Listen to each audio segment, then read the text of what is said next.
नानी जी, नानी जी, हमें कहानी सुननी है। आओ बच्चों, आज मैं तुम्हें महाराणा प्रताप की कहानी सुनाऊंगी। महाराणा प्रताप मेवाड़ क्षेत्र के एक महान शासक थे, जिन्होंने मुगल सेनाओं के शक्तिशाली आक्रमण का विरोध किया था। हल्दी घाटी का युद्ध महाराणा के जीवन की एक ऐतिहासिक घटना के रूप में याद किया जाता है। हालांकि आज हम हल्दी घाटी की बात नहीं करेंगे। आज मैं आपको एक कम ज्ञात कहानी के बारे में बताऊंगी, दिवेर की लड़ाई की कहानी। दिवेर का युद्ध 1582 में विजयादशमी के दिन शुरू हुआ था। इस युद्ध के लिए महाराणा ने अपनी सेना का 2 समूहों में बंटवारा किया।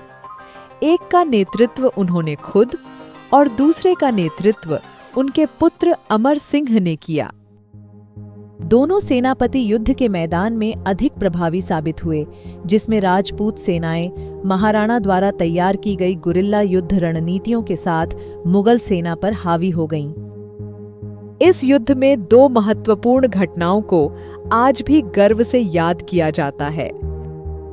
सबसे पहले, जब अमर सिंह ने मुगल सेनापति सुल्तान खान पर भाले से हमला किया, भाले ने उनके शरीर और घोड़े दोनों को जमीन पर गिरा दिया। कहा जाता है कि झटका इतना गंभीर था कि मुगल सेना का कोई भी सैनिक उनके शरीर से भाला नहीं निकाल सका। दूसरे मोर्चे पर महाराणा ने मुगल सेनापति बहलोल खान का मुकाबला किया। कई ऐतिहासिक कथनों में इन दोनों को असाधारण ताकत, हथियार और कौशल के साथ महान कद के योद्धाओं के रूप में दर्शाया गया है। कहा जाता है कि लड़ाई के बीच में महाराणा ने अपनी सारी शक्ति एक ही झटके में लगा दी और बहलोल खान को उसके घोड़े सहित एक ही झटके में 2 हिस्सों में काट दिया।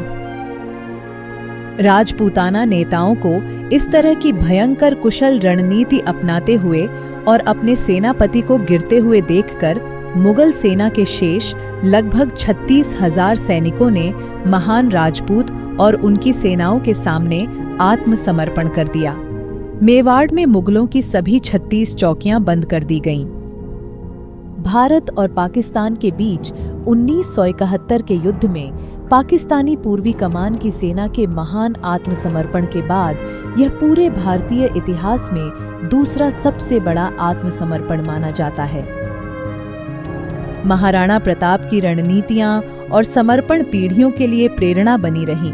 यहाँ तक कि कहा जाता है कि स्वयं छत्रपति शिवाजी महाराज ने भी भारत के इस महान राजपूत के चरित्र से प्रेरणा ली है और उनकी जीवन कथाएं आने वाले समय में भी निरंतर प्रेरणा व आदर्श का स्रोत रहेंगी। जो हमारी संस्कृति से संबंधित अनूठी व सुंदर कहानियों के लिए हमारे चैनल नमस्ते नानी को सब्सक्राइब करें।